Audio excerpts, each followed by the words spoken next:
My name is Steven, Senior Music Editor at Kiwibox.com, and we are talking with Robin Thicke this afternoon. How are you doing today, Robin? Very good, Steve. Excellent. So the new single is Magic. It's a little bit more upbeat and retro than the music sounded on your last record, kind of like you were listening to a lot of Curtis Mayfield's, I would say, while you were recording it. What inspired you in writing Magic? Well, actually, I'm always listening to the soul classics and stuff like that. But I think that I had spent so much time on the road and entertaining and trying to give people a feeling every night. You know what I mean? That I think it carried over to writing a song like Magic. I had been spending a lot of time in New York City, and let's talk about the new album. It's called Something Else. Why settle on that title? Just because I feel that it's with what's going on in the world, with the recession and the oil problems, war, I just felt like it was time for a new hope. Would you say that the rest of the album has a different sound to it than the evolution of Robin Thicke in general? Yeah, I think it still has the soul of the last album, and the heart of it, but I think it's just has a little more celebration in it. So, what are some other songs we should look out for on the album? Well, there's a song called Sidestep, which is a lot of people's favorite, and it's about when a man puts himself out there to a woman and lets her know how he feels, and then she gives him the sidestep.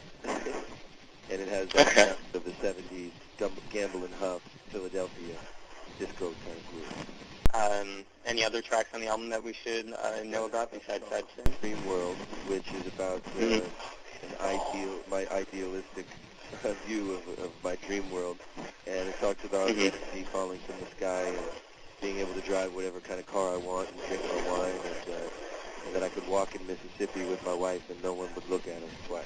That kind of stuff. Cool. So I heard that there are only 11 tracks on the album, which is actually a lot less than the 16 on Evolution.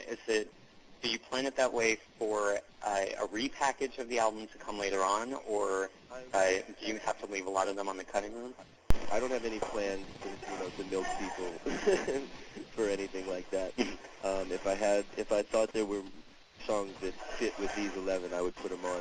But sometimes when you're making a piece of art, the movie's better shorter, sometimes it's better longer, and then sometimes you just have to wait for the next movie, I also read that you don't have any guest stars on the album this time around. Is there a truth to that? No guest stars, just me and my band. No guest stars?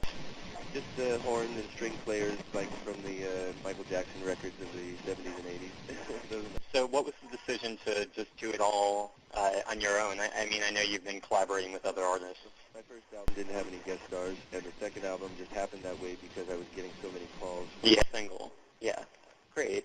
So also, outside of the album, you've contributed to a couple recent projects like Lil Wayne's Carter 3. You have a track on there, and A Declaration by Ashanti.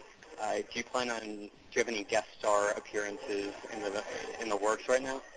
No, I wrote a song for Jennifer Hudson's new album that Anyone else besides Jennifer Hudson? Phenomenal. No, just a Little Wayne stuff. Before taking off as a solo artist, you also used to write a lot more records for other artists. You did kind of a lot more behind-the-scenes work. What was the reason for kind of scaling back on doing that? Was it to focus on your own solo career? Well, when I was 16, I had a record deal as a singer first, but my real dream and goal was always to be a singer and performer and songwriter. But then I think the album that I was making as a teenager wasn't great, and I started to wonder maybe I wasn't. And then I hid for years, and then the songs I was writing and producing for other people were all over the TV, And I was like, well, hey, maybe I'm just afraid to fail, and that's not a good enough reason to not try.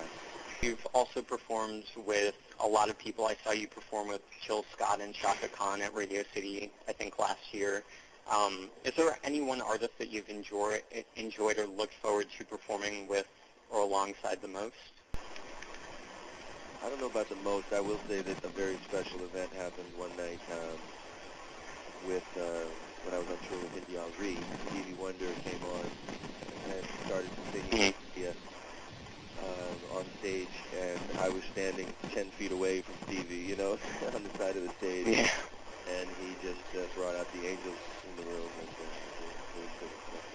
I'll tell you one other good one. There was a night when I did the House of Blues here in Los Angeles, and 50 Cent came on stage as an encore and did our song together, and then him and I did In the Club after that, and the crowd went crazy. That was another highlight. What are some records that you're currently listening to that Kiwibox members should check out if they haven't heard it before? Well, always Jimi Hendrix' greatest hit.